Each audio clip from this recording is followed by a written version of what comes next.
மிஸ்ஸலேடிஸ் நேயர்களுக்கு வணக்கம். நான் doctor Saranya, senior Ayurveda medical consultant at Medway Ayurved, Kodambakkam, Chennai. இன்னைக்கு நிறைய பேர் பார்த்தீங்கன்னா பதட்டத்தாவோடவே சுத்துறது அதிகமா இருக்கும். என்னன்னு கேட்டா ஆன்சைட்டின்னு சொல்லுவாங்க. இன்னைக்கு ஒரு ஸ்கூல் போற குழந்தைங்க கூட ஆன்சைட்டி ப்ராப்ளம் இருக்கு. எக்ஸாம் ஆன்சைட்டி, இல்லை ஒரு இன்டர்வியூ போறாங்கன்னா இன்டர்வியூ அட்டன் பண்ண முடியாம ஒரு ஆன்சைட்டி இல்லை, உடனே படப்படன்னு ஆயிடுவாங்க, கையெல்லாம் ஈரமாயிடும். அந்த பேப்பர்ல எழுதும் போது பார்த்தீங்கன்னா ஃபுல்லா நனைஞ்சிரும். அந்த அளவுக்கு ஒரு ஆன்சைட்டி இன்க்ரீஸ்டா இருக்கிறத இன்னைக்கு பார்க்க முடியும். ஆன்சைட்டினா என்ன? ஒன்றும் இல்லைங்க. உங்க உடம்புல ஒரு அலர்ட்னஸ் கிரியேட் பண்றதுக்குன்னு ஒரு இடம் இருக்கு. அதுதான் அமிக்டாலா உங்க பிரெயின்ல. இந்த அலர்ட்னஸ் எதுக்காகனா, உங்களை ஒரு நாய் துரத்துதுன்னு வச்சுக்கோங்க. நீங்க வேகமா ஓடுறீங்க.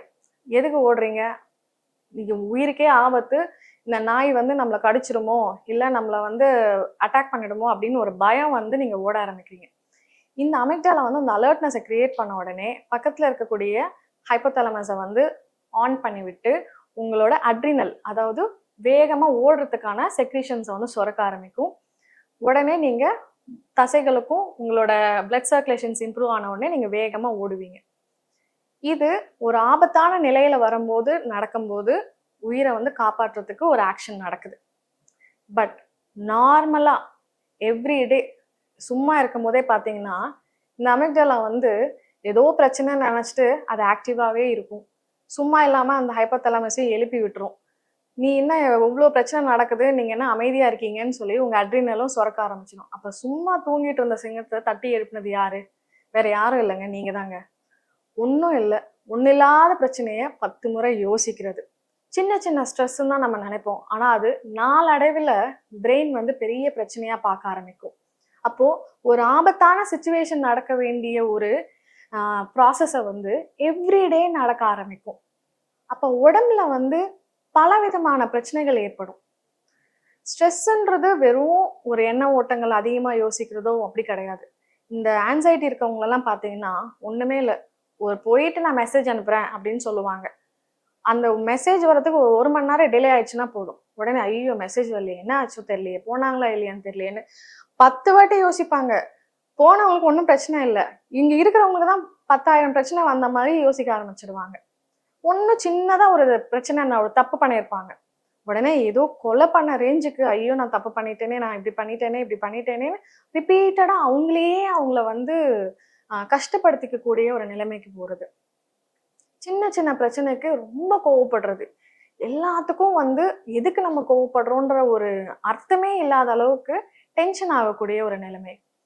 அப்போ இந்த மாதிரி சுரபிகள் தேவையில்லாம சுரக்கும் போது என்ன ஆகும்னா உங்க ஹார்ட், லிவர் எல்லாம் படப்படன்னு அடிச்சுக்கும். நெஞ்செல்லாம் ஹார்ட் படப்படன்னு அடிச்சுக்கும், கை காலெல்லாம் வேர்த்து விறுவிறுத்து போயிடும். அந்த மாதிரி ஒரு நிலைமைக்கு போவாங்க. இது ஆரம்ப நிலையா இருக்கும் போதே கவனிக்க வேண்டியது ரொம்ப ரொம்ப முக்கியங்க. ஏன்னா ஆன்சைட்டின்னு இன்னைக்கு இந்த வார்த்தையை சொல்லும் போதே எனக்கு ஆன்சைட்டிலாம் இல்லை மேம், எனக்கு ஸ்ட்ரெஸ் தான் கொஞ்சம் அதிகமா இருக்கு அப்படின்னு நினைப்பாங்க. ஏன்னா ஆன்சைட்டி பொறுத்த வரைக்கும் நம்ம எவ்ரிடே ஏதாவது ஒரு சூழலை, ஏதாவது ஒரு காலகட்டத்தில் நம்ம அதோட சிம்டம்ஸை நம்ம எக்ஸ்பீரியன்ஸ் பண்ணிட்டு தான் இருப்போம். ஆனால் நம்மளுக்கு அதை பற்றி பெருசாக அவேர்னஸ் கிடையாது. நம்மளுக்கு ஆன்சைட்டி ப்ராப்ளம் இருக்கா அப்படின்றது. ஏன் நம்ம இதை அட்ரஸ் பண்ணணும்னு சொல்றேன்னா, உடல்ல நிறைய பாதிப்புகளை பின்னாடி கொண்டு போறதுக்கு நிறைய வாய்ப்புகள் உண்டு. அப்போ இந்த ஆன்சைட்டி வரதுக்கான முக்கியமான காரணம் நம்ம பார்க்கும்போது அதிக அளவுல தேவையில்லாம நம்மளே மன உளைச்சல் ஏற்படுத்திக்கக்கூடிய சூழ்நிலையில நம்ம உருவாக்குறது. ரெண்டாவது, ஒரு பிரச்சனை வந்துச்சுன்னா அதை சால்வ் பண்ணிட்டு நம்ம கடந்து போகணுமே தவிர அது இப்படி பண்ணியிருக்கலாமோ அப்படி பண்ணியிருக்கலாமோன்னு ஒரு 10 முறை யோசிக்க வேண்டிய அவசியம் கிடையாது. ஏன்னா ஓவர் திங்கிங் அதிகமாக அதிகமாக உங்க பிரெயின்ல இருந்து சுரக்கக்கூடிய இந்த சுரப்பிகள் எல்லாமே அன்னெசரியா அதிக அளவுல சுரந்துட்டே இருக்கும். ரெண்டாவது தூக்கம். தூக்கம் ஏன் ரொம்ப இம்பார்ட்டன்ட்னா, எப்போ நம்ம பிரெயின் ரெஸ்டிங்க்கு போகுதோ கம்ப்ளீட்டா, ஏன்னா சிலர் தூங்குவாங்க 8 மணி நேரம் தூங்குவாங்க, ஆனா காலையில எந்திரிச்சு பார்க்கும்போது தலைவலியோட எந்திரிப்பாங்க, இல்லைன்னா ரொம்ப டயர்டா எந்திரிப்பாங்க. அப்போ அந்த மாதிரி தூக்கம் சரியில்லாம இல்ல ரெஸ்டிங் ஆகாம ஒரு தூக்கம், இல்ல 5 மணி நேரத்துக்கு கம்மியான தூக்கம், அந்த மாதிரிலாம் இருக்கும்போது இந்த சுரபிகள் எல்லாம் ஏதோ உடம்புல பிரச்சனை இருக்குன்னு இன்க்ரீஸ்டா ஆக ஆரம்பிக்கும். மூணாவது பாத்தீங்கன்னா, தேவையில்லாத நிறைய எண்ணெய் பலகாரங்கள் இல்ல ஃபாஸ்ட் ஃபுட். இன்னைக்கு வாழ்க்கையே அப்படிதான் மாறிடுச்சுங்க. ஃபாஸ்ட் இன்ஃபர்மேஷன், உடனே நம்மளுக்கு இன்ஃபர்மேஷன் வந்தது. ஃபாஸ்ட் டெசிஷன், உடனே முடிவெடுக்கணும். நம்ம ஃபாஸ்டா வேலைக்கு போகணும், ஃபாஸ்டா சாப்பிடணும். அண்ட் இப்போ எமோஷன்ஸ் கூட ஃபாஸ்ட் ஆயிடுச்சுங்க. ஏன்னா ஒரு எமோஷனை நம்ம வந்து அது உணரத்துக்கு கூட டைம் கொடுக்கறது இல்லை. கிரிஞ்சுன்னு சொல்லிடுறாங்க. ஒரே கிரிஞ்சா பேசாதீங்க, கிரிஞ்சா எமோஷனல்ல வந்து எக்ஸ்பிரஸ் பண்ணாதீங்க. இன்னைக்கு இருக்கக்கூடிய ஜென்ரேஷன் அந்த எமோஷன்ஸை உணர முடியாம இருக்கக்கூடிய நிலையினால தான் இந்த ஆன்சைட்டி. இன்னைக்கு எக்ஸாம் போகும்போது ஆன்சைட்டி வருது, காலேஜ் படிக்கிற பசங்க எனக்கு ஆன்சைட்டி இருக்கு. இன்னைக்கு அதை சொல்றது ட்ரெண்டிங்கா இருக்கா என்னன்னு தெரியல. பட் அது ஹேண்டில் பண்ண முடியாம நிறைய தப்பான முடிவுகள் எடுக்கிறதுக்கான ஒரு முக்கியமான காரணமா இருக்கு. சின்ன சின்ன ஏமாற்றங்களோ, சின்ன சின்ன ரிலேஷன்ஷிப்பை வந்து மெயின்டைன் பண்ண தெரியாம பிரேக்கப் ஆகுறதோ, இது எல்லாமே இந்த ஆன்சைட்டி வந்து அதிகமா இருக்கிறதுனால நம்மளுக்கு ஏற்படுது. ஏன்னா மனசு வந்து ஒரு நிதானமாவோ இல்ல நிம்மதியாவோ இருக்கிறதுக்கான வழிமுறைகள் நம்ம எதுவுமே செய்யறது கிடையாது. அப்ப என்னெல்லாம் நம்ம பண்ணணும்? முதல்ல வந்து உடலையும் சரி மனசையும் சரி அமைதியா வச்சுக்கிறதுக்கான சில வழிமுறைகளை நம்ம ஃபாலோ பண்ணணும். அப்போ காலையில எந்திரிக்கும் போது அவசர அவசரமா எந்திரிக்கிறத அவாய்ட் பண்ணிக்கணும். டைமிங்கை பிளான் பண்ணிக்கோங்க. உங்களுக்கு இன்னைக்கு என்னெல்லாம் டே இருக்கு, என்னெல்லாம் பிளான்ஸ் இருக்கோ அதுக்கேற்ற மாதிரி உங்களோட பிளானிங்கை வச்சுக்கோங்க. ரெண்டாவது, உடலை சுத்திகரிக்கக்கூடிய சிகிச்சைகள் வந்து நம்ம எடுக்கணும். ஏன்னா ஆன்சைட்டின்னு வரும்போது நம்மளோட கண்ட்ரோலுக்கு மீறின எண்ண ஓட்டங்கள் அதிகமா இருக்கு.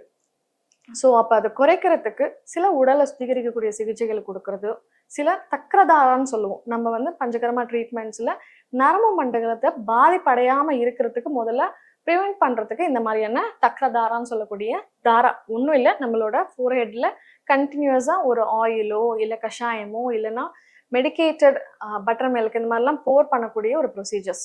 இதெல்லாம் பண்ணும்போது ஆரம்ப நிலையில் இருக்கக்கூடிய ஆன்சைட்டி நல்லாவே கண்ட்ரோலுக்கு வரும்.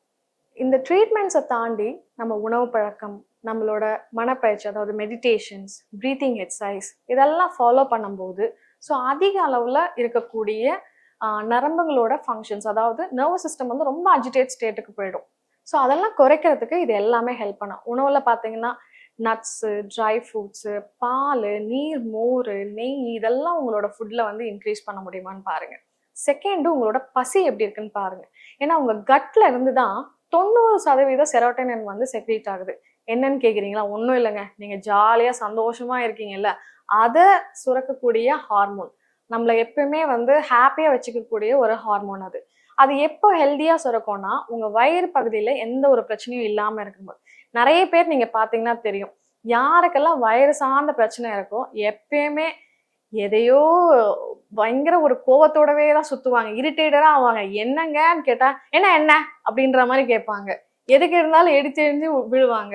எதுக்கு இவ்வளோ கோவம் வருது இவங்களுக்குன்னு புரியாது. ஏன்னா அவங்க கட் ஹெல்த் வந்து ரொம்ப மோசமான நிலையில இருக்கும். இல்லை கேஸ்ட்ரைட்டிஸ் மாதிரியான பிரச்சனைகள் இருக்கும், கான்ஸ்டிபேஷன் மாதிரியான பிரச்சனைகள் இருக்கும். ஸோ அப்போ அந்த கட்ல நம்மளோட மூளைக்கு தேவையான ஹாப்பி ஹார்மோன்ஸ் வந்து அதிகமாக சுரக்கக்கூடிய இடமா இருக்கிறதுனால முதல்ல அவங்களோட கட் ஹெல்த்தை வந்து இம்ப்ரூவ் பண்ணுறதுக்கான சில சின்ன சின்ன ஹோம் ரெமெடிஸே ஒன்றுமே இல்லைங்க. ரொம்ப கேஸ்ட்ரைட்டிஸ் மாதிரி ப்ராப்ளம் இருக்குன்னா ஜீரக தண்ணி எடுத்துக்கோங்க, நிதானமாக சாப்பிடுங்க. ஏன்னா எல்லாமே அவசரமாக இருக்கிறதுனால தான் உங்களோட என்டையர் பாடியுமே வந்து ஃபாஸ்ட்டாக எல்லாமே நடக்குது, அந்த தேவையில்லாத சர்வீஸ் இருக்குது. ஸோ அப்போது கம்மியாக எல்லாமே வந்து நிதானமாக சாப்பிடுங்க. சாப்பிட்டு ஜீரணமான பிறகு அடுத்த உணவை எடுத்துக்கக்கூடிய பழக்கத்தை நீங்கள் மெயின்டைன் பண்ணணும்.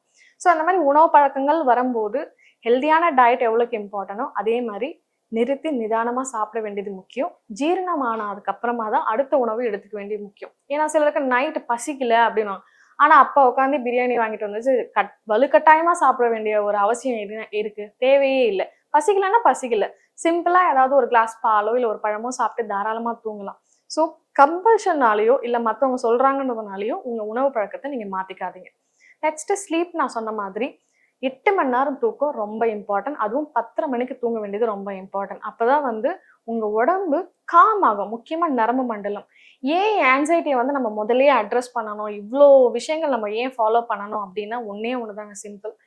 நாளைக்கு ஏற்படக்கூடிய நிறைய உடல் சார்ந்து வரக்கூடிய பிரச்சனை, உங்கள் தைராய்டு பேலன்ஸ்டாக இல்லை, இல்லை உங்களுக்கு பிசிஓடி ப்ராப்ளம் இருக்குது, இல்லை உங்களுக்கு ஃபைராய்டு ப்ராப்ளம் இருக்குது, இல்லை உங்களுக்கு கட்டிகள் ஃபார்ம் ஆகுது, கேன்சர் வருது, இல்லை கண்ட்ரோல்டு ஹைப்பர் டென்ஷனாக இருக்குது, முக்கியமாக நரம்பு சம்மந்தப்பட்ட பிரச்சனைகள்.